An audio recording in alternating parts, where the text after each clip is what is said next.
Rahim SPD MSI selaku Kepala Sekolah SMP 121, Ibu Sadiah MPD sebagai Wakil Kurikulum SMP 121, Bapak Abdul Aziz sebagai Wakil Kesiswaan SMP 121 dan Bapak Edi Kusworo sebagai Wakil Sarana dan Prasarana SMP 121, serta yang saya cintai, saya banggakan, Bapak Ibu Guru, rekan-rekan semua. Terima kasih telah hadir dan mendukung saya dalam acara diseminasi modul 1.4 tentang budaya positif. Alhamdulillahirabbil alamin, puji syukur kita panjatkan kepada Allah Subhanahu wa taala karena pada hari ini kita semua bisa berkumpul kembali. Saya merasa terharu ya, Bapak dan rekan-rekan semua mendukung apa yang saya lakukan. Dalam hal ini saya sebagai CGP, calon guru penggerak angkatan 7, untuk semangat ya. Nanti saya akan gini nih Bu, kalau saya bilang good morning, Bapak Ibu tepuk tangan 1 kali. Kalau saya bilang good afternoon, Bapak Ibu tepuknya 2 kali. Tapi kalau saya bilang good night, tepuknya setengah. Nggak kelihatan tulisannya. Nggak jadi. Saya ingin menguji konsentrasi. Apakah Bapak Ibu semua masih memperhatikan saya? Iya. Kita coba dulu ya Bu. Good morning, good afternoon, good night. Masih ada yang kalau good night nggak bukan sunyi. Good night. Good morning, good afternoon, good night. Itu semuanya kepada saya. Baiklah, saya akan mulai diseminasi modul 1.4 budaya positif. Saya Margareta dari SMP Negeri 121. Oke, ini materi saya tentang perubahan paradigma belajar. Bapak pendidikan kita, yaitu Bapak Ki Hajar Dewantara, mengatakan bahwa pendidikan bertujuan untuk menuntun segala kodrat yang ada pada anak-anak agar mereka dapat mencapai keselamatan dan kebahagiaan yang setinggi-tingginya sebagai manusia maupun sebagai anggota masyarakat. Ini tujuan akhir dari sebuah pendidikan. Jadi anak-anak kita diharapkan mencapai kebahagiaan, keselamatan setinggi-tingginya, baik sebagai manusia maupun sebagai anggota masyarakat. Yang kedua, pendidikan anak berhubungan dengan kodrat alam dan kodrat zaman. Kodrat alam berkaitan dengan sifat dan bentuk lingkungan di mana anak berada.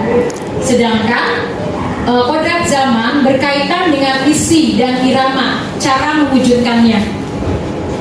Pendidikan itu hanya dapat menuntun tumbuh atau hidupnya kekuatan kodrat yang ada pada anak-anak agar dapat memperbaiki lakunya, hidup dan tumbuhnya. Segala bentuk isi dan irama hidup dan kehidupannya seperti demikian hendaknya selalu disesuaikan dengan dasar-dasar dan asas-asas hidup kebangsaan yang bernilai dan tidak bertentangan dengan sifat kemanusiaan.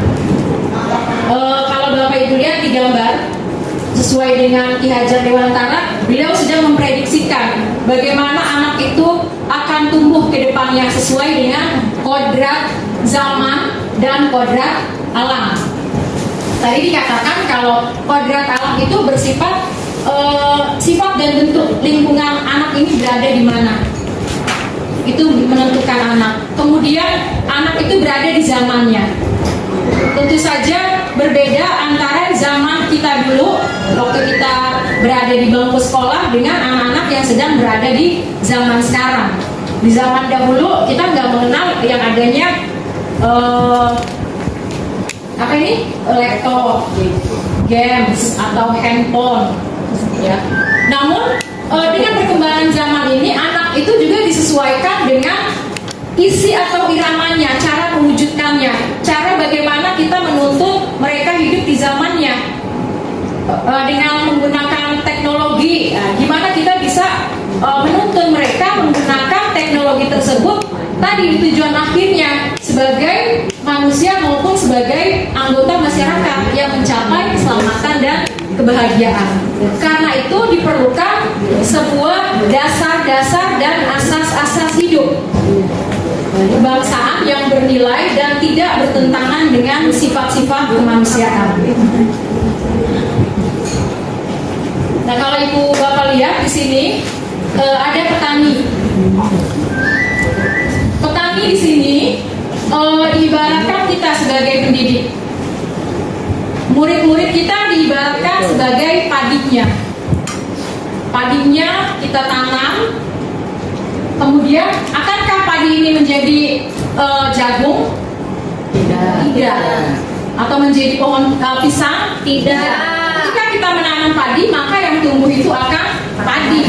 Namun bagaimana nanti padi itu tumbuh? Kadang padi yang dirawat pun bisa jadi terserang hama. Kemudian kalau kita nggak kasih vitamin, padinya nanti tumbuhnya kurang bagus, berasnya ya jadinya. Nah, sama seperti anak-anak kita. Kita ibaratkan anak-anak kita itu sebagai padi. Kemudian bagaimana kita menstimulus anak-anak ini? Itu bersifat eksternal dari luar. Itulah tugas kita. Tugas kita sebagai pendidik, memberi masukan terhadap padi ini, terhadap anak-anak kita ini. Caranya bagaimana? Bisa dengan menggunakan media pembelajaran yang sesuai tadi dengan kodrat dan zamannya, atau dengan Bapak Ibu semua pasti sudah hebat di dalam kelas bagaimana menstimulus anak-anak kita ini. Kemudian kalau Bapak Ibu lihat di sini ada kertas. Menurut Bapak Ibu, anak-anak itu kertas yang sudah ditulis di atas atau kertas yang di bawah yang masih polos? Kertas yang polos. Masih polos. Siapa yang bilang masih polos? Saya.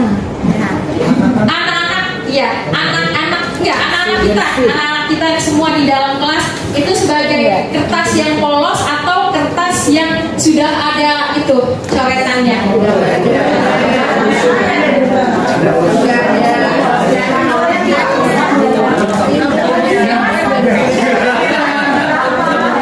Jadi nggak bisa dibilang anak kita ini polos. Mereka itu sudah ada coretannya. Coretannya itu coretan yang pertama kali bermula dari keluarga. Ya, ketika mereka sudah datang ke sini, mereka itu sudah penuh coretan, sudah ada coretannya. Nah, gimana peran kita di sini? Tugas kita menebalkan coretan tersebut, menebalkan dengan yang baik-baik, yang positif. Itu tugas kita. Kita berusaha untuk membuang atau menghapus coretan yang buruk, yang negatif. Tugas kita hanya menebalkan coretan positif yang sudah ada. Kemudian baru menuntunnya. Jadi kalau ditanyakan anak itu sudah sebagai kertas putih polos, enggak, anak itu sudah ada coretannya, ya. Nah, bagaimana tadi caranya? Salah satunya adalah dengan budaya positif. Inilah yang akan ditekankan dalam modul 1.4 tentang budaya positif. Bagaimana kita mengembangkan sebuah budaya positif di lingkungan sekolah kita. Dimulai dengan disiplin positif dan nilai-nilai kebajikan universal. Nah, sekarang coba nih Bapak Ibu dengan sebelah temannya, dengan sebelah rekan yang lain menggenggam. Ibaratkan genggaman yang Bapak Ibu genggam itu sebuah rahasia besar kehidupan Ibu Bapak.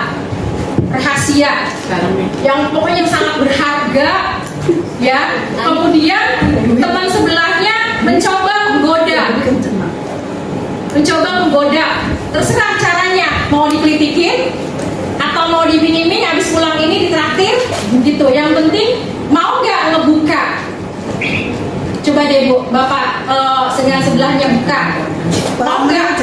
Buka genggaman. Jadi digenggam, masing-masing menggenggam. Janjikan dengan segala cara. Buka nggak? Gimana nih? Atau menggoda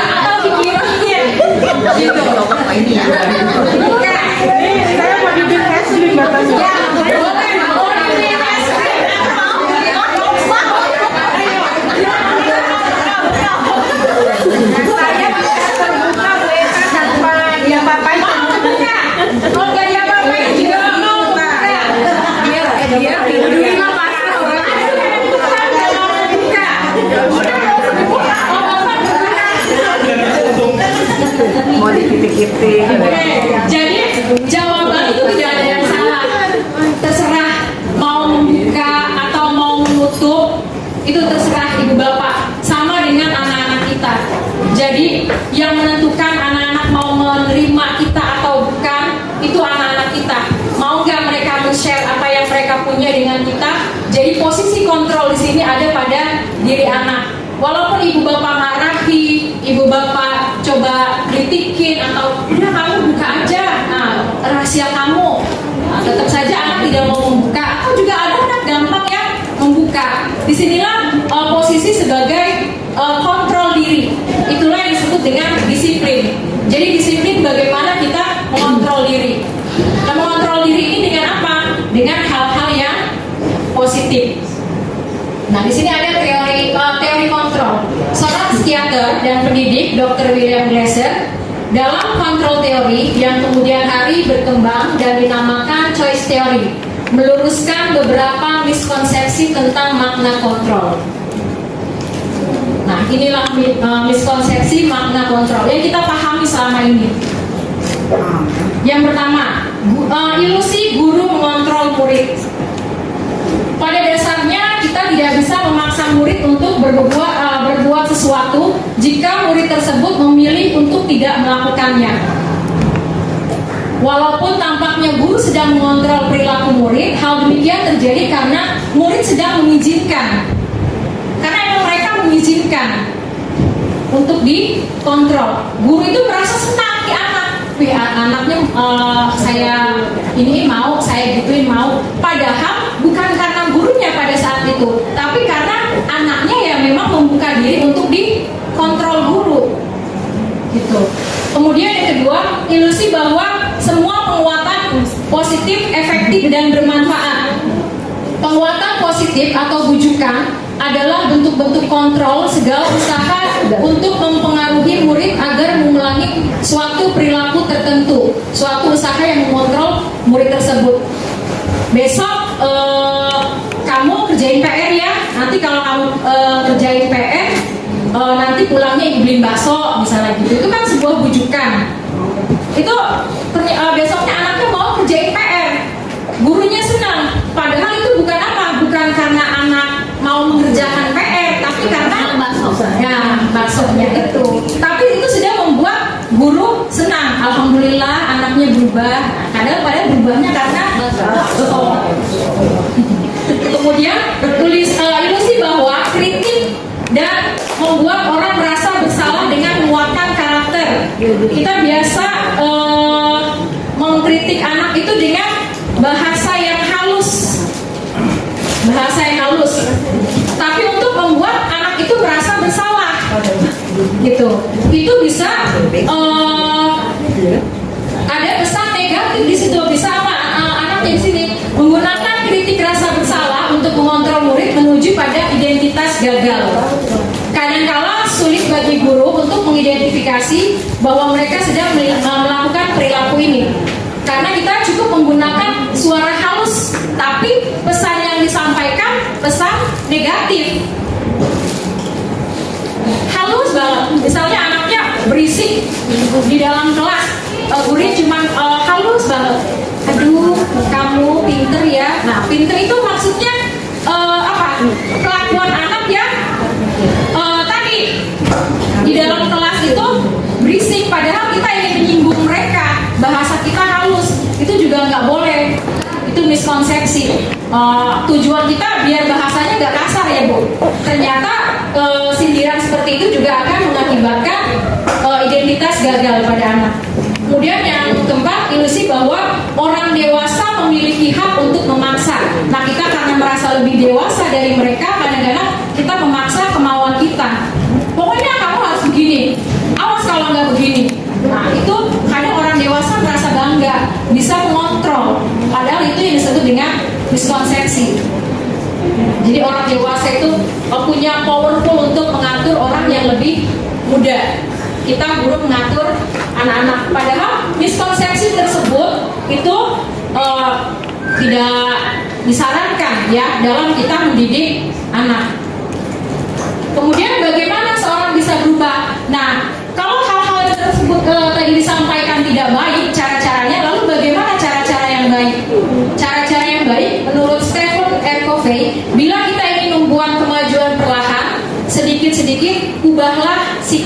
atau perilaku Anda. Jadi yang berubah dalam diri kita dulu, dalam pendidiknya dulu. Namun, bila kita ingin memperbaiki cara-cara utama kita, maka kita cara-cara utama kita perlu mengubah kerangka acuan kita. Ubahlah bagaimana Anda melihat dunia, bagaimana Anda berpikir tentang manusia, ubahlah paradigma Anda, skema pemahaman dan penjelasan aspek-aspek tertentu tentang realitas. Jadi yang diubah pola pikir kita dulu sebagai pendidiknya. Gitu. Nah ini perbedaan antara stimulus respon dengan teori kontrol. Yang biasa kita lakukan selama ini adalah stimulus respon. Sementara di sini diperkenalkan sebuah teori kontrol. Apa perbedaannya? Stimulus respon realitas bahwa kita menganggap kebutuhan kita itu sama. Kemudian semua orang melihat hal yang sama. Kita mencoba mengubah agar orang berpandangan sama dengan kita. Jadi apa maunya kita? Hanya semata apa maunya kita sebagai guru yang mengajar, pendidik. Kemudian perilaku buruk dilihat sebagai suatu kesalahan. Jadi kalau anak udah melakukan sesuatu yang buruk aja, udah salah kamu. Nah, kemudian orang lain bisa mengontrol saya. Tadi seperti tadi ya, kita menggenggam, terserah kita mau buka mau enggak, karena kita yang mengontrol diri kita sendiri. Kemudian saya bisa mengontrol orang lain. Pemaksaan ada pada saat bujukan gagal. Jadi ketika kita bujuk udah pelan-pelan gagal, kita maksa. Kemudian model berpikir menang kalah. Tadi pokok saya murid harus menang, kamu tuh murid nurut. Nah, nurutnya itu di sini sebut muridnya sebagai yang kalah. Gitu. Nah, diubahlah pola pikir kita tadi, cara pandang kita. Di sini ada yang disebut dengan teori kontrol, bahwa realitas kebutuhan kita berbeda. Jadi kita semua beda, nggak ada yang sama. Setiap orang memiliki gambaran berbeda. Kita berusaha memahami pandangan orang lain tentang dunia. Jadi dunia saya melihat warna merah, belum tentu orang lain memandang dunia itu warna merah, bisa kuning, hijau, gitu. Kemudian semua perilaku memiliki tujuan, bahkan perilaku salah pun memiliki tujuan dari segi pelakunya itu. Hanya Anda yang bisa mengontrol diri Anda. Nah tadi, anak-anak gak bisa dikontrol kita, mereka mengontrol diri mereka sendiri. Kemudian, kolaborasi dan konsensus menciptakan pilihan-pilihan baru. Nah ini yang sering didengungkan, kolaborasi. Sekarang yang lebih diutamakan adalah kolaborasi, kerjasama. Model berpikir menang-menang, jadi tidak ada yang kalah di sini.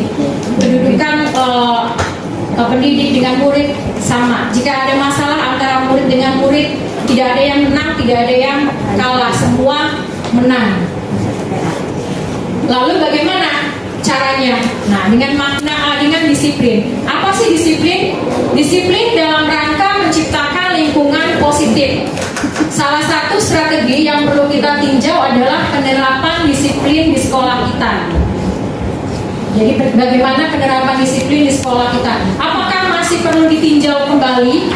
Apa sesungguhnya arti dari disiplin itu sendiri? Kemudian apa kaitannya dengan nilai-nilai kebajikan universal? Kalau saya lihat, teman-teman lihat sendiri, disiplin di sekolah kita bagus ya. Kalau dari segi kedisiplinan anak-anak masuk tepat waktu gitu. Cuma pola penerapannya dalam nilai-nilai kebajikan universal ini yang perlu ditingkatkan. Kemudian makna kata disiplin. Disiplin bermakna menjadi sesuatu yang dilakukan seseorang pada orang lain untuk mendapatkan kepatuhan. Kita cenderung menghubungkan kata disiplin dengan ketidaknyamanan.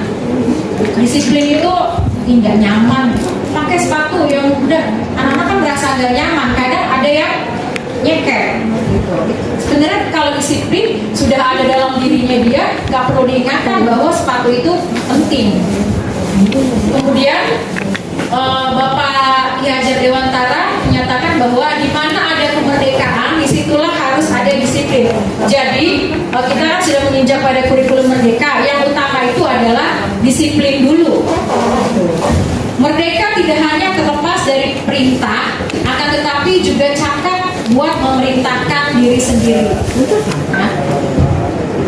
Nah, sebagai pendidik, tujuan kita adalah menciptakan anak-anak yang memiliki disiplin diri sehingga mereka bisa berperilaku dan mengacu pada nilai-nilai kebajikan universal dan memiliki motivasi intrinsik bukan ekstrinsik. Inilah masalah kita.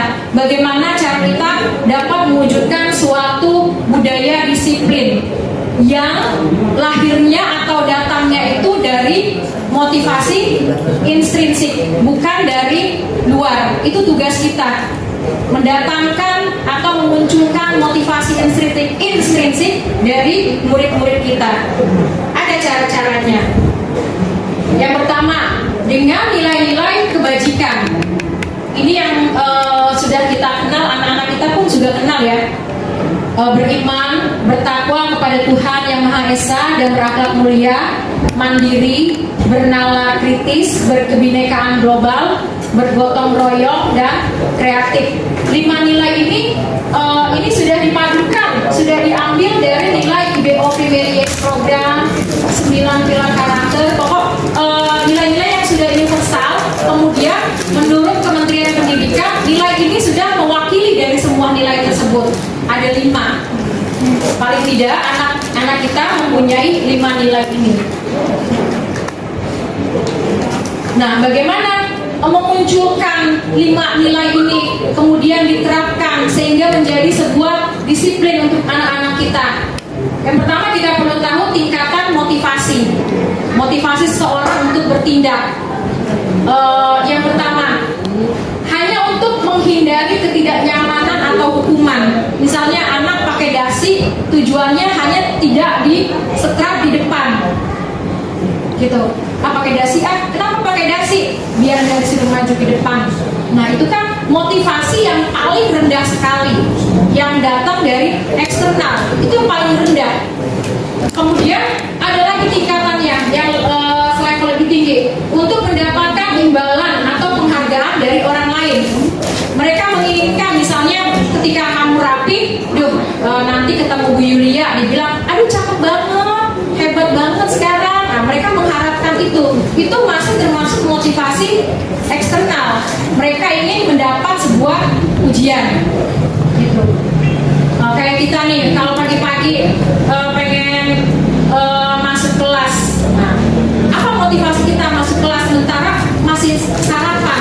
Nah, cepet-cepet sarapan. Harusnya saya juga dulu nih masih sarapan, bukan untuk menghindari Budian bilang ayo. Nah, kalau masih dihayal-hayal itu berarti motivasinya masih eksternal. Nah, yang paling bagus tingkatannya adalah untuk menjadi orang yang mereka inginkan dan menghargai diri sendiri dengan nilai-nilai yang mereka percaya. Jadi harus dari dalam diri sendiri. Kayak misalnya saya harus masuk kelas karena ini tugas saya sebagai pendidik. Karena saya tidak mau anak-anak menunggu saya terlalu lama. Karena hari ini ada materi-materi penting yang harus saya sampaikan. Jadi saya tidak ingin terlambat. Nah, itulah yang harusnya ada dalam diri kita. Bukan karena takut. Nah, bentar lagi ada yang datang dan gitu.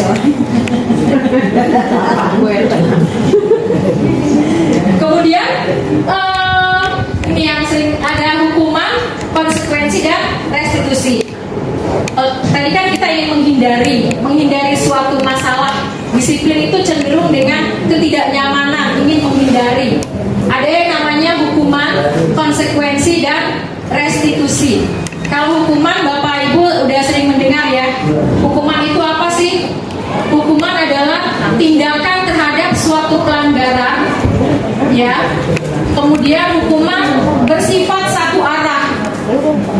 Murid hanya menerima suatu hukuman tanpa melalui suatu kesepakatan atau pengarahan dari pihak guru, baik sebelum atau sesudahnya. Jadi hukuman ini bersifat spontan.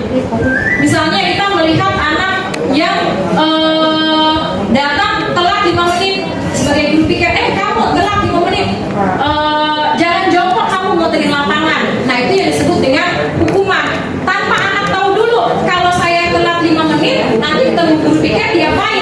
Tiba-tiba guru PKT langsung bilang jangan jongkok 5 menit. Nah itulah yang disebut dengan hukuman. Jadi asalnya dari satu pihak tanpa anak tahu. Kemudian disiplin positif itu juga ada dua, yang disebut dengan konsekuensi dan restitusi. Tentu saja Bapak Ibu sudah mendengar dengan konsekuensi. Apa itu konsekuensi? Good morning, good night. Ya, masih konsentrasi. Oke, konsekuensi dengan restitusi ada perbedaannya. Saya pun menyadari kalau selama ini apa yang kita lakukan terhadap anak-anak untuk menciptakan disiplin hanya pada tahap konsekuensi, belum pada restitusi. Nah, disinilah ada yang disebut sebuah restitusi. Ya, kalau konsekuensi itu beda dengan hukuman. Tadi kalau hukuman hanya satu pihak, sementara konsekuensi ada kesepakatan antara gurunya, pendidiknya dengan muridnya. Misalnya, kalau kamu masuk ke kelas, saya sudah duluan masuk, berarti kamu telat. Kalau kamu telat, kamu harus apa? Misalnya, pungutin sampah, Bu. Gitu. Itu konsekuensi karena sudah ada kesepakatan. Sudah ada kesepakatan. Tapi ketika saya telat, gurunya udah ada, tiba-tiba kamu telat lagi. Sana jalan jongkok.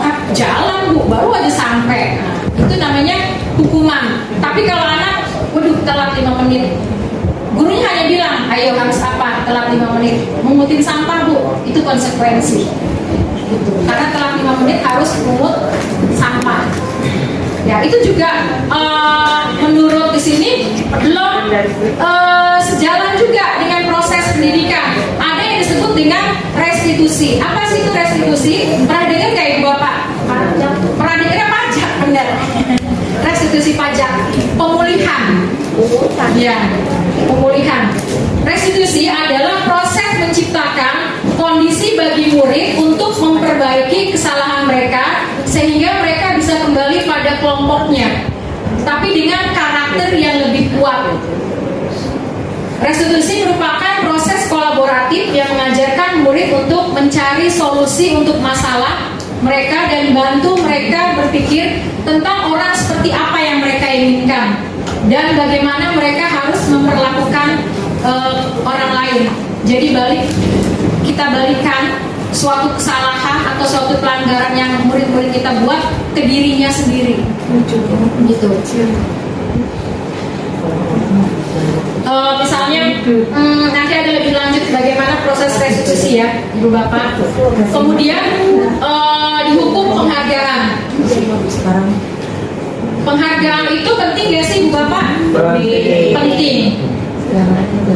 Hukum dan penghargaan itu hampir sama kalau menurut di sini. Sama-sama bikin seseorang itu apa? Merasa terbebani ternyata. Ternyata hukuman dan penghargaan itu sama-sama orang yang melakukan itu merasa terbebani. Kenapa? Karena penghargaan itu sama juga dengan dihukum. Yang pertama, menurut pengamatan KON, memberikan penghargaan yang sama nilainya dengan menghukum seseorang. Pengaruh jangka panjang dan jangka pendek. Kemudian penghargaan itu tidak efektif. Penghargaan merusak hubungan. Penghargaan mengurangi ketepatan. Penghargaan menurunkan kualitas. Penghargaan mematikan kreativitas. Penghargaan menghukum. Kemudian motivasi dari dalam diri itu menjadi down.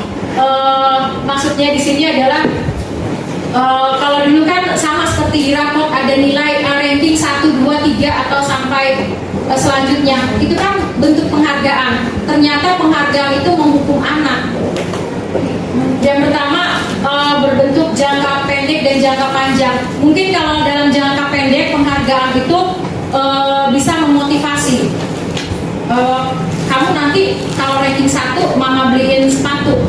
Kamu kalau belajar yang rajin nanti pulang hari Sabtu jalan-jalan. Pada saat itu anak mau belajar rajin karena yang dia cari apa? Nanti hari Sabtu akan diajak jalan-jalan. Tapi ketika suatu saat berhalangan, hari Sabtu nggak bisa jalan-jalan, yang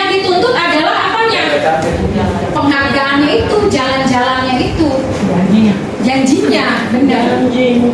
Kemudian penghargaan merusak hubungan. Nah, merusak hubungan misalnya dalam satu kelas itu ada 30 anak, ranking 1 si A, ranking 2 si B.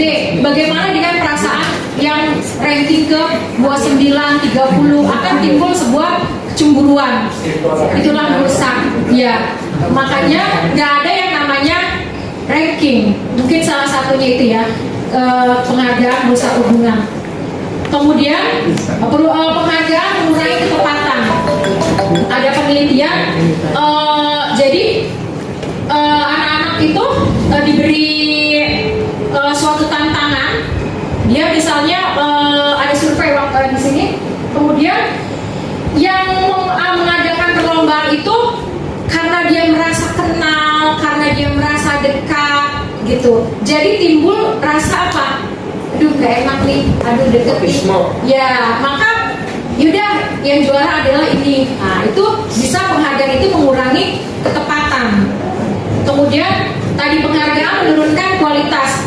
Ayo bikin puisi yang bagus, yang pokoknya semua orang suka. Nanti yang dapat juara 1 akan diberi piala yang besar, gede ya, gitu misalnya. Kemudian bagaimana yang tidak dapat juara? Yang tidak dapat juara akan apa? Ya udah puisinya males, juaranya itu udah ketahuan siapa yang pinter pasti gitu. Jadi teman-teman yang lain merasa apa? Menurunkan kualitasnya. Kemudian sama mematikan kreativitas, penghargaan buku. Kemudian penghargaan itu motivasi dari dalam diri itu juga down. Misalnya seperti ini, ada seorang anak kecil baru belajar membaca. Anak kecil baru belajar membaca, baru belajar merangkai kata-kata. Nah, di saat mereka merangkai kata-kata, mereka bisa belajar, mereka bisa membaca. Kemudian apa yang ada dalam diri anak tersebut? Sebuah kebanggaan. Ya Allah, saya bisa baca, saya bisa nulis. Tapi tiba-tiba ibunya datang, pinter, hebat. Nah, karena kamu sudah bisa baca, nanti hari Sabtu ibu ajak berenang. Nah, atau nanti ibu beliin sepatu baru. Nah, akan apa? Jadi yang tadi dia bangga karena dia bisa baca itu akan apa? Hilang, buyar. Yang ada jadi di pikiran dia asik, beli sepatu baru, berenang gitu. Itulah yang nanti akhirnya timbulnya jadi motivasi eksternal. Besok dia mau baca lagi, mau belajar lagi karena tadi sepatu tadi, berenang tadi. Padahal pada saat dia udah bisa baca, cukup kita menghargai proses anak tersebut. Gitu. Itu dihukum penghargaan. Jadi penghargaan itu sama juga dengan hukuman posisinya. Nah, yang baik adalah seperti apa? Restitusi. Restitusi adalah sebuah pendekatan untuk menciptakan disiplin positif. Coba Bapak Ibu sebagai guru, ketika murid melakukan kesalahan, tindakan mana yang sering dilakukan? Perkataan yang pertama, menunjukkan kesalahannya dan meminta melihat kesalahannya baik-baik. Mengatakan kamu seharusnya tahu bagaimana kamu seharusnya bertindak. Mengingatkan murid, Anda akan kesalahannya yang sama di waktu sebelumnya. Bertanya, kenapa kamu melakukan sesuatu yang seharusnya tidak kamu lakukan? Atau mengkritik dan mendiamkannya. Yang mana dari 5 ini yang sering Bapak Ibu ucapkan ketika anak berbuat salah? Yang pertama, kemudian yang mana? Yang nomor 4. Nomor 4. Kenapa kamu melakukannya melakukan sesuatu yang seharusnya tidak kamu lakukan? Itu. Saya. Kalau dia, iya. Ada lagi. Ya, Bu Dwi. Kalau saya tergantung kesalahan dari anak tersebut. Enggak, kalau dari 5 ini. Kalau anak itu sudah sering melakukan kesalahan, bisa jadi saya nomor 5. Nomor 5, mengkritik dan mendiamkannya. Itu. Ya, ternyata Bapak yang mana? 2, 3, 4, 5, Pak.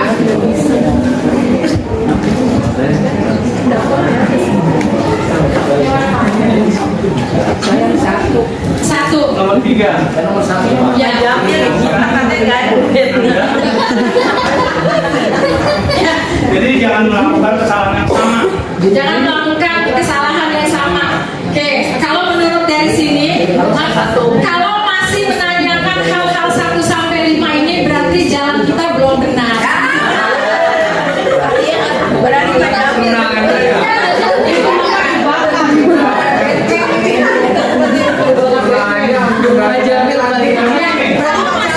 Ada yang ditanyakan dari 1 sampai 5 itu. Karena ada saya baca segitiga restitusi. Segitiga restitusi itu merupakan proses menciptakan kondisi bagi murid untuk memperbaiki kesalahan. Ya. Jadi jangan membuat kesalahan yang sama. Gitu. Ya, tadi itu nomor 5 mendiamkannya. Seharusnya inilah ada yang disebut dengan tadi restitusi, tidak mendiamkan. Kemudian restitusi adalah proses menciptakan kondisi bagi murid untuk memperbaiki kesalahan mereka sehingga mereka bisa kembali pada kelompok mereka dengan karakter yang lebih kuat. Kemudian restitusi adalah proses kolaboratif yang mengajarkan untuk mencari solusi untuk masalah dan membantu murid berpikir tentang seperti apa yang mereka inginkan dan bagaimana mereka harus memperlakukan orang lain. Jadi kita balikan ke anak tersebut dengan pertanyaan-pertanyaan. Nanti ada pertanyaan-pertanyaan. Kemudian di sinilah ada proses kolaboratif. Jadi ketika kita tidak bisa menyelesaikan sendiri, maka ada yang namanya kolaborasi. Nah, ciri-ciri restitusi. Restitusi bukan untuk menebus kesalahan, namun belajar dari kesalahan. Memperbaiki hubungan, tawaran bukan paksaan. Tadi dibalikan lagi ke anaknya. Kemudian, nah ini yang harus guru tanyakan. Ketika anak berbuat salah, kamu ingin menjadi orang seperti apa? Kemudian kamu akan terlihat, terdengar, dan seperti apa kalau kamu sudah menjadi orang seperti itu? Apa yang kamu percaya tentang bagaimana orang harus memperlakukan orang lain? Kemudian apa nilai yang diajarkan di keluargamu tentang hal ini? Apakah kamu memegang hal ini? Kalau tidak, apa yang kamu percaya? Seharusnya pertanyaan-pertanyaan ini yang keluar dari kita.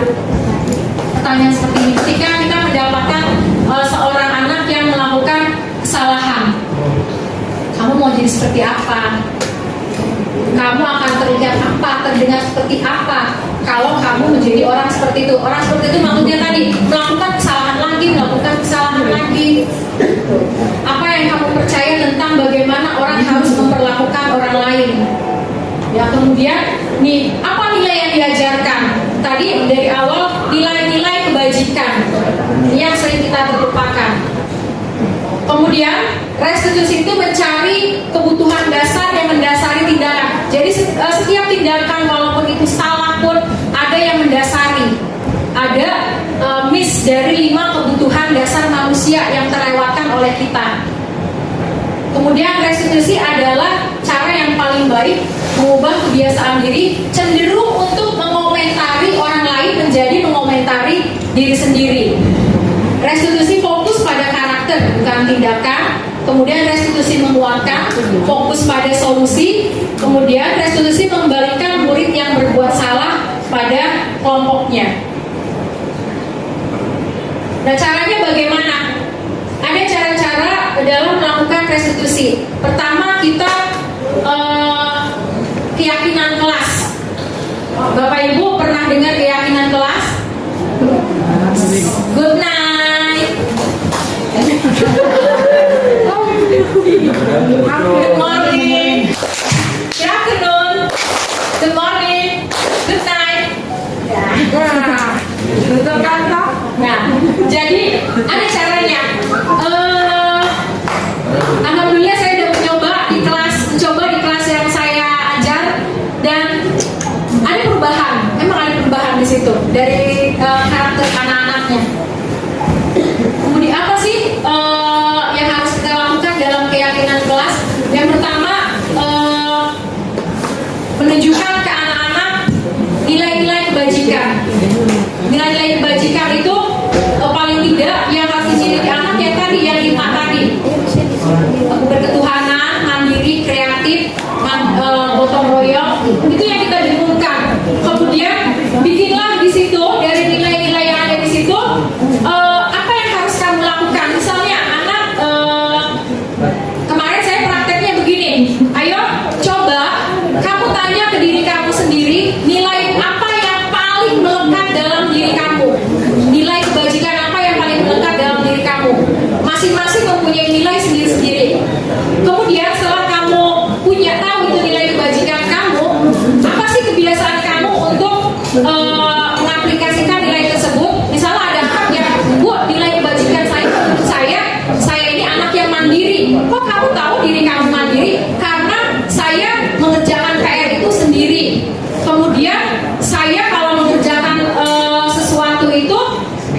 tidak mengharapkan bantuan orang lain. Benar nggak Bu, dalam diri saya sudah tertanam nilai mandiri? Oh iya, bagus, sudah. Kemudian ada lagi yang bilang, Bu, nilai kebajikan dalam diri saya adalah saya suka begini Bu, kalau saya ketemu guru saya selalu assalamualaikum Bu, atau permisi. Itu nilai apa ya Bu dalam diri saya? Nah, itu nilai kesopanan, kesantunan. Berarti sudah tercermin dalam diri anak-anak itu. Gitu. Nah, yang harus kita lakukan apa? Tadi melalui proses pembiasaan sehingga anak-anak itu tidak hanya memiliki satu nilai, tapi berbagai macam nilai-nilai kebajikan yang universal dalam dirinya. Pertama tadi Ibu harus membuat sebuah keyakinan kelas yang tadi berisi nilai-nilai kebajikan. Kemandirian itu bilang anak, ayo pertama nilai berketuhanan. Kira-kira tercermin nggak dalam diri kamu? Apa ya? Mereka akan kata-kata Tuhan, lu punya apa? Sholat, nah pasti nanti akan begitu anak. Gitu. Tapi kalau anak yang sudah ada tertanam dalam dirinya, Bu, saya selalu sholat 5 waktu. Saya kalau dengar azan langsung sholat. Saya ngaji. Dibikin dulu ini di dalam kelas. Kemudian tadi 5 kebutuhan dasar manusia, kebutuhan untuk bertahan hidup, kebutuhan untuk diterima, kebutuhan pengakuan, kebutuhan pilihan, kebutuhan untuk merasa senang, kebutuhan untuk bertahan hidup. Ini anak-anak kita nih, untuk bertahan hidup. Kayak kemarin saya belum bisa mengambil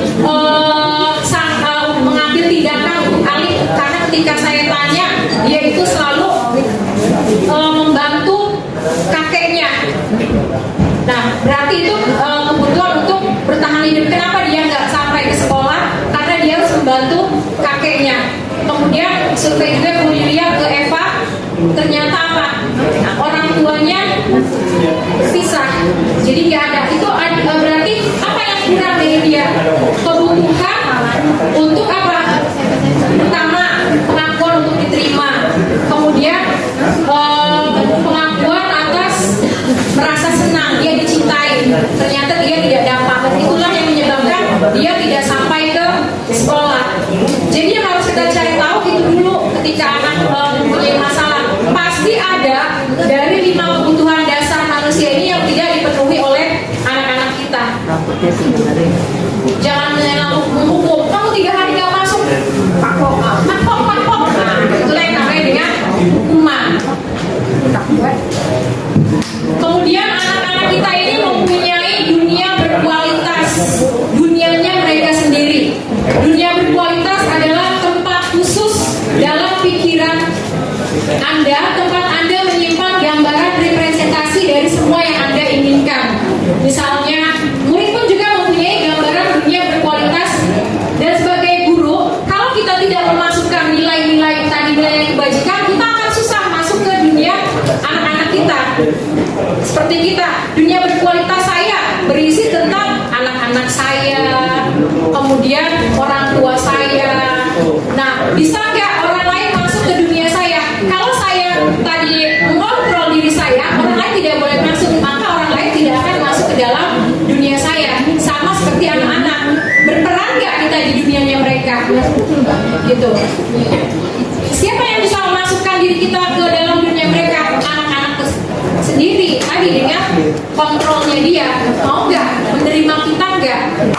Cara mengaplikasikannya tadi, pertama misalnya dengan membuat nilai-nilai kebajikan. Gitu. Kalau anak sudah senang sama kita, nanti kita bisa masuk ke dalam dunia mereka. Kemudian kebutuhan dasarnya sudah nggak terpenuhi, kayak kebebasan. Bu, kayaknya bosan deh Bu belajar nyatet. Kamu maunya apa? Dia belajar bahasa Inggris, coba Bu nyanyi, cerita gitu. Jadi anak menemukan sebuah kebebasan pilihan mereka dalam mereka untuk belajar. Nah, inilah posisi kita, penghukum, pembuat rasa bersalah, teman, pemantau, manajer. Posisi yang paling rendah adalah penghukum. Ini guru kerjanya hukum mulu. Nah, itu posisi terendah kita sebagai pendidik. Kemudian pembuat rasa bersalah. Ini gara-gara kamu nih, nih. Jadi saya dipanggil kepala sekolah. Nyalakan aja gitu. Gara-gara kamu nih berisik nih. Tuh jadi ibu ditegur guru piket. Nah itulah membuat rasa bersalah. Kemudian ada posisi kita sebagai teman. Udah kerjaan baik belum kamu? Belum. Ya udah, ini sama aja, santai aja. Teman. Kemudian pemantau. Pemantau itu dikit-dikit kita mantau. Tugasnya kemarin gimana? Ini bu, itu tugas dari guru karena kamu gak masuk kemarin. Nah kita mantau, anak itu kita pantau terus. Nah yang baik adalah posisi kita sebagai manajer. Sebagai manajer itu seperti apa? Nih manajer, kayak manajer artis. Manajer memiliki keterampilan di posisi teman. Jadi semua tingkatan sudah kita miliki. Memantau dengan demikian bisa jadi di waktu-waktu tertentu kembali kepada posisi tersebut bila diperlukan. Guru pada posisi ini biasanya di mana guru berbuat sesuatu bersama dengan murid. Mempersilahkan murid mempertanggungjawabkan perilakunya, mendukung murid dan menemukan solusi atas permasalahannya sendiri. Ya. Yang dilakukan pada posisi manajer biasanya mengajukan pertanyaan-pertanyaan terkait nilai kebajikan. Tadi nilai-nilai pertanyaan-pertanyaan tadi disampaikan. Itu posisi manajer. Harusnya kita berposisi sebagai ini. Ya, jangan hanya bisa menghukum gitu, tanpa memperhatikan apa sih yang mereka lewatkan, kebutuhannya yang perlu. Nah ini yang tadi Bapak bilang, segitiga restitusi. Yang pertama menstabilkan identitas, kemudian validasi tindakan yang salah, menanyakan keyakinan. Validasi tindakan yang salah, walaupun dia salah, ya tetap kita bisa bicara dengan semua orang pernah berbuat salah. Tapi dari kesalahan ini harusnya apa yang bisa kamu pelajari. Kemudian menanyakan keyakinan. Nah tadi dari nilai-nilai yang sudah dia yakini, misalnya dia nggak kerjakan PR, kita kembalikan. Berarti nilai apa yang sudah kamu langgar? Kedisiplinan bu. Berarti kamu melanggar kedisiplinan ya. Iya bu. Terus bagaimana cara kamu perbaiki? Besok saya akan mengerjakan PR. Nggak bosan-bosan ya, emang kita harus seperti ini. Kemudian teori kontrol, kita semua melakukan hal yang terbaik yang bisa kita lakukan. Semua perilaku memiliki alasan. Kita semua memiliki motivasi internal, ini yang bagus. Nah ini contoh-contoh kemarin yang nilai kebajikan yang anak buat. Ada nilai kejujuran, mengerjakan tugas sendiri, mau mengakui kesalahan, mengembalikan barang milik orang lain. Anak-anak itu ada dalam dirinya nilai-nilai ini. Saya tanya ke anak-anak, coba nilai yang ada dalam diri kamu. Ketika saya bertemu lagi dan mereka melanggar, mereka akan malu sendiri sebenarnya. Anak-anak, oh iya bu saya melanggar. Karena kan udah kita buat kemarin dengan nilai kebajikan. Ini yang sering kita lewatkan. Ini keyakinan kelas yang boleh dan tidak boleh dilakukan. Ini contoh penerapan restitusi kemarin sama Kirani ya. Ya, ada di sini ya, ini saja yang bisa saya sampaikan dalam presentasi hari ini, bahwa selain sebagai hukum seleksi, kita perlu menerapkan restitusi, mengembalikan anak yang sering kali berbuat salah, menguatkan karakternya, kemudian ditempatkan kembali di dalam kelompoknya. Sekian, wassalamualaikum warahmatullahi wabarakatuh.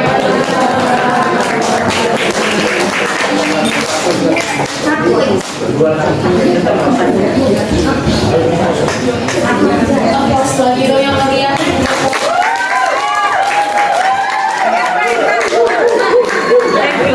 Iya bu. Sesi tanya jawab ya bu Bapak. Untuk dua pertanyaan. Yang pertama dari Bu Dia, ada lagi. Tiga boleh Bapak. Tiga Bu Eni dan Bu Maria. Oke, silakan Bu Dia.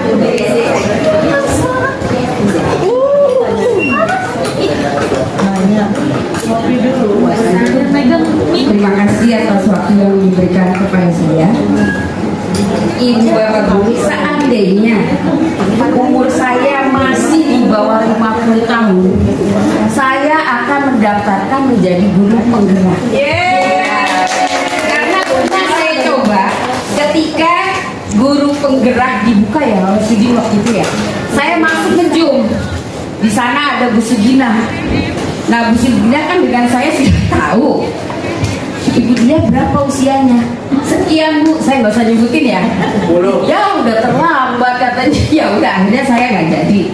Nah, saya Bentar Bu, batasan umur waktu itu berapa? 50. Oh ya berarti ketahuan lu tuh.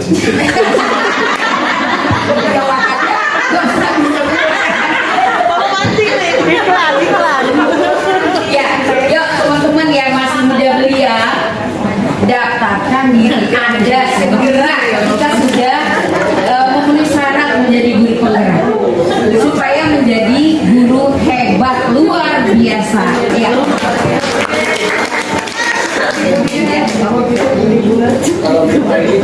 Ya, Ibu tadi sudah memaparkan panjang lebar sampai saya sendiri mengambil kesimpulan, mudah-mudahan nggak salah ya. Di zaman keterbukaan sekarang,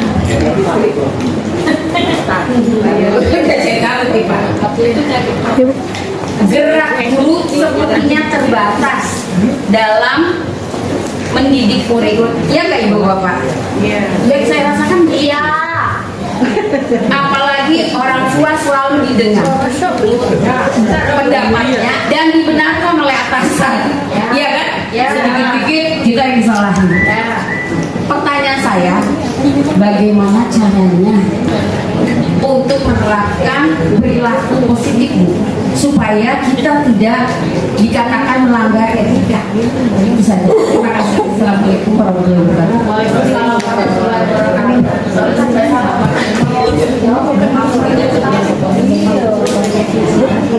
Oke, selanjutnya Bu Heni, pertanyaan yang kedua.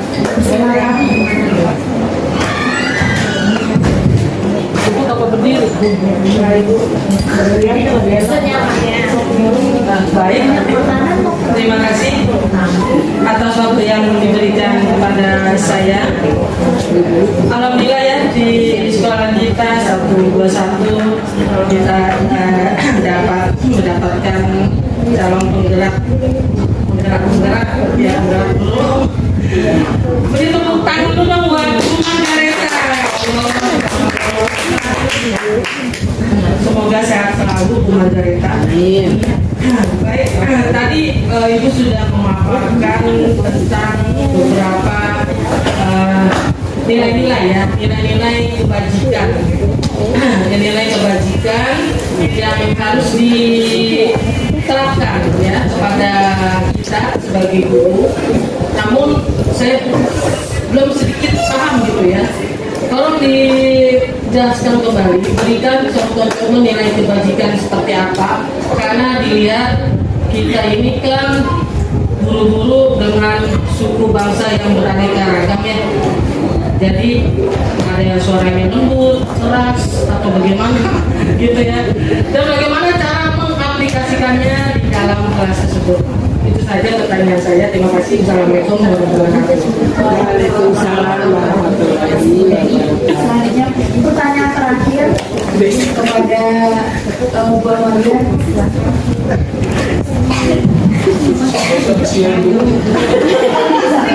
Oh, kira mau mesti lo.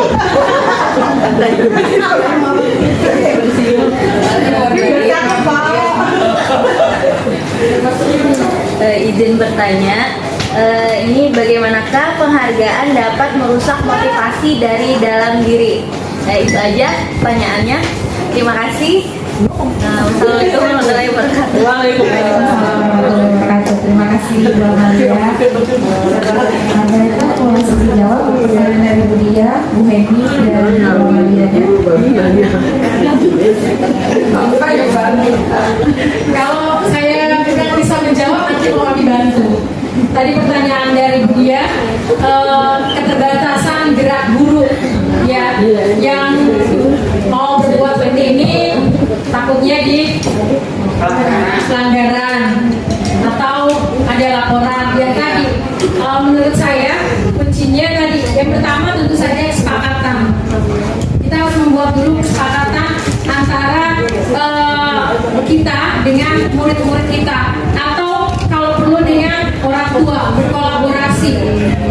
Apa saja hal-hal yang sejauh mana ya sebuah peraturan itu bisa mereka terima gitu. Misalnya kesepakatan dengan anak-anak di kelas, kamu kalau saya sudah mengajar, kamu tidak boleh ada yang makan gitu. Kalau kamu makan berarti kamu melanggar kesepakatan kelas kita, saya berhak marah untuk kepada kamu gitu. Atau juga ada yang anak guru begini, saya tahu kamu dari rumah belum makan, tapi saya sudah datang pagi sekali di kelas kamu ini, saya kasih waktu kamu 5 atau 10 menit gitu untuk kamu mengisi perut kamu sebelum otak kamu bekerja, misalnya gitu. Itu kan artinya ada kesepakatan di dalam kelas. Ada anak pun nanti akan mengerti, nggak mungkin mereka nanti akan menyampaikan hal-hal yang nggak benar ke orang tuanya, karena pada saat itu ya sesuai dengan kesepakatan kelas. Jadi seperti yang kemarin Mas Ari itu ya tentang makan itu, mungkin saat itu anak memang melanggar aturan, ya kesepakatan.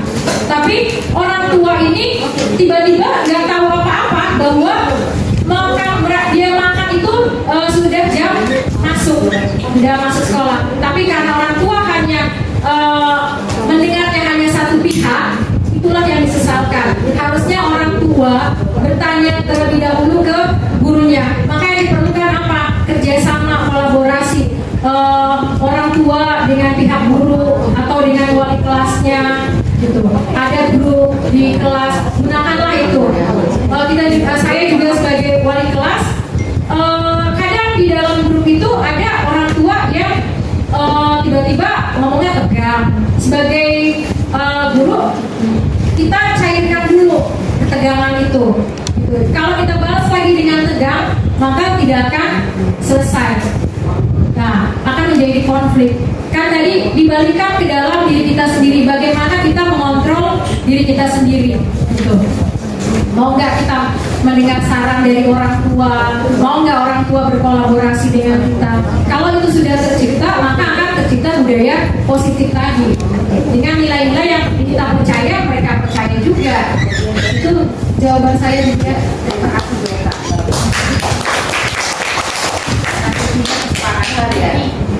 Kolaborasi. Ya, contoh-contoh nilai kebajikan. Tadi yang diambil dari sini itu Bu Heni, nilai-nilai kebajikan yang terdapat dalam profil belajar Pancasila. Itu nilai-nilai kebajikan itu yang sudah dianggap mewakili semua nilai-nilai yang sudah ada, yang bersifat universal.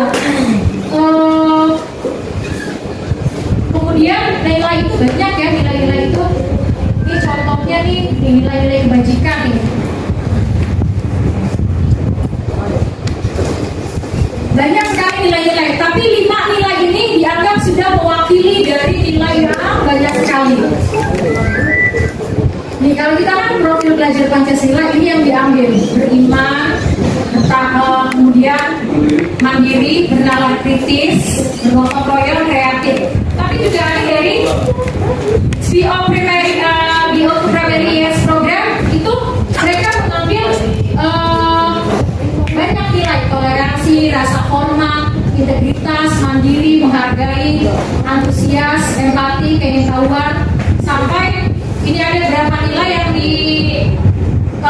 mereka punyai, yang mereka yakini untuk menjadi sebuah kebiasaan-kebiasaan di dalam sekolah mereka. Tapi kalau kita harus ditetapkan 5 nilai tersebut, paling tidak murid kita mempunyai 5 karakter 5 nilai itu. Ini contohnya ya Bu Heni. Ini nilai dari 9 pilar karakter: cinta Tuhan dengan segenap ciptaannya, kemandirian, tanggung jawab. Kalau tadi misalnya kita terdiri dari berbagai macam suku bangsa, nah pasti ada satu nilai yang harus bagaimana kita bersikap terhadap teman-teman kita yang berbeda suku, berbeda agama, berbeda ras. Itu kira-kira nilai apa Bapak Ibu? Contoh nilai toleransi itu. tidak mengganggu orang yang sedang beribadah. Gitu. Kemudian ya memaklumi. Nah ini nilai toleransi yang kita angkat ke anak kita. Harus jadikan sebuah kebiasaan yang baik gitu. Nah ini ada banyak nilai. Tapi yang nilai profil belajar Pancasila itu sudah mewakili dari semua nilai ini. Kemudian yang terakhir, bagaimana penghargaan bisa merusak diri. Ya, tadi seperti yang saya contohkan sebelumnya, misalnya ketika ada seorang anak yang mulai belajar, ya, kemudian dia merasa dirinya itu bisa, mampu, tapi orang lain atau ibunya atau gurunya, kamu hebat banget nih karena kamu bisa mecahin soal ini, nih ibu kasih silver queen. Anaknya langsung bilang alhamdulillah gitu. Nah inilah yang merusak dia. Nanti sewaktu-waktu dia bisa, dia nanti akan minta apa gitu. Bu, kemarin saya bisa dikasih silver queen, sekarang nih saya bisa soal ini, saya dikasih apa gitu. Jadi yang ada apa dalam dirinya itu malah yang tertanam apa? Hadiahnya itu bukan kesadarannya lagi. Jadi besok saya mau bisa ini, pasti nanti dikasih gitu. Itu yang bisa merusak dirinya sendiri dari awalnya dia yang termotivasi intrinsik ingin bisa berubah menjadi motivasi ekstrinsik. Tadi kata mengharapkan suatu penghargaan. Nah itu yang disebut penghargaan disamakan dengan hukuman, ya kurang baik. Itu Bu Amel. Oh, siap. Terima kasih. Karena sudah jam 3:05 dan saya tidak waktunya mengganggu waktu Ibu Bapak, ya. Saya rasa cukup sekian ya Ibu Bapak ya. Terima kasih atas dukungannya hari ini. Mohon maaf bila ada kata-kata saya yang kurang berkenan. Saya mohon dibuka pintu maafnya. Assalamualaikum warahmatullahi wabarakatuh. Waalaikumsalam warahmatullahi wabarakatuh. Morning.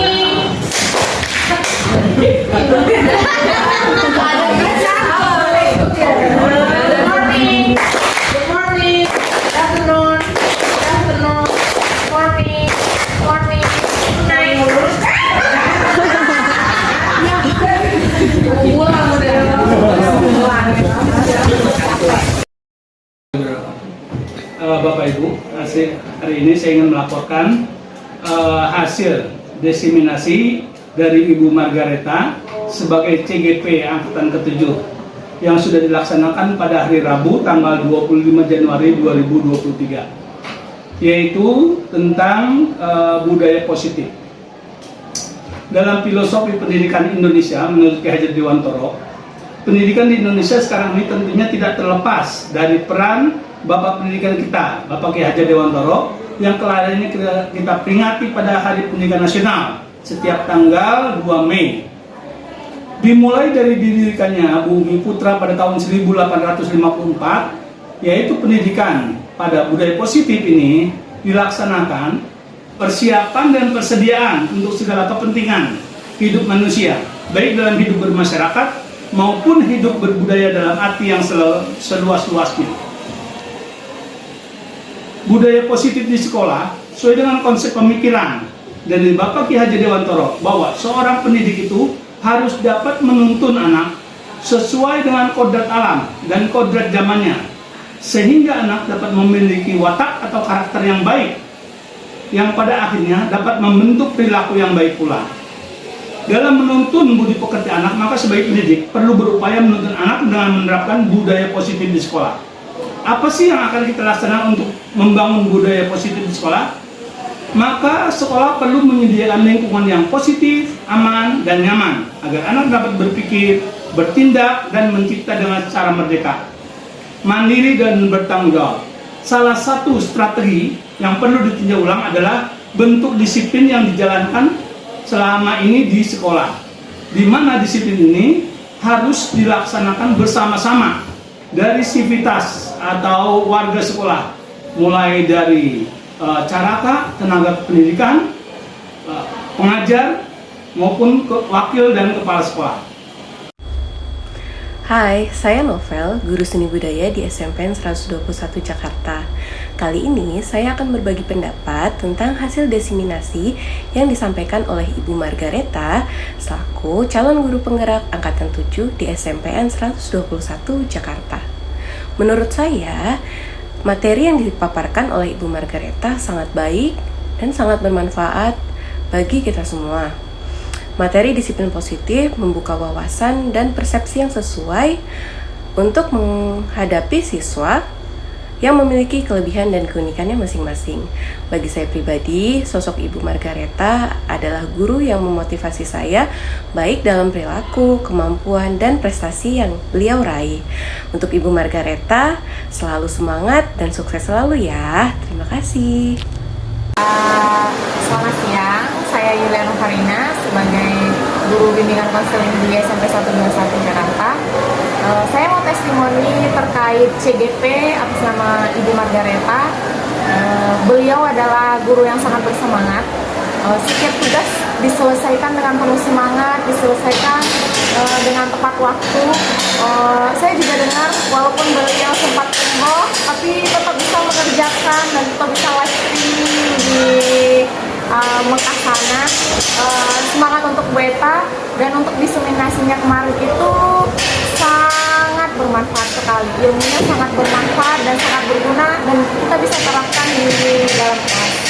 Mungkin itu kesan saya terhadap CGP kita Ibu Margareta. Terima kasih banyak. Perkenalkan, nama saya Dita Rahmania Vika. Di sini saya akan memberitahu bagaimana cara Miss Areta mengajarkan kami, yaitu dengan cara santai namun tetap tegas dan bijaksana sehingga membuat siswa-siswi nyaman belajar, dan dengan adanya program Miss Areta yang membuat nilai-nilai kebajikan dan dapat dijadikan sebagai kesepakatan kelas yang membuat kelas menjadi kondusif dan aman. Terima kasih. Assalamualaikum warahmatullahi wabarakatuh. Perkenalkan, nama saya Salamah Maulidanwar. Di sini saya akan memberi pendapat tentang bagaimana cara guru saya yaitu Miss Areta mengajarkan kami tentang kedisiplinan, yaitu dengan cara mencontohkan kepada siswa-siswinya bagaimana cara berdisiplin dan bagaimana contoh sifat-sifat disiplin. Bukan hanya untuk menyuruh, tapi juga mencontoh agar murid-muridnya juga bisa mencontohkan sifat yang baik sehingga bisa tertanam pengaruh positif dalam dirinya. Dan juga Miss Eta adalah guru yang tegas namun santai, bisa membuat rasa aman dan nyaman kepada muridnya saat sedang belajar. Terima kasih.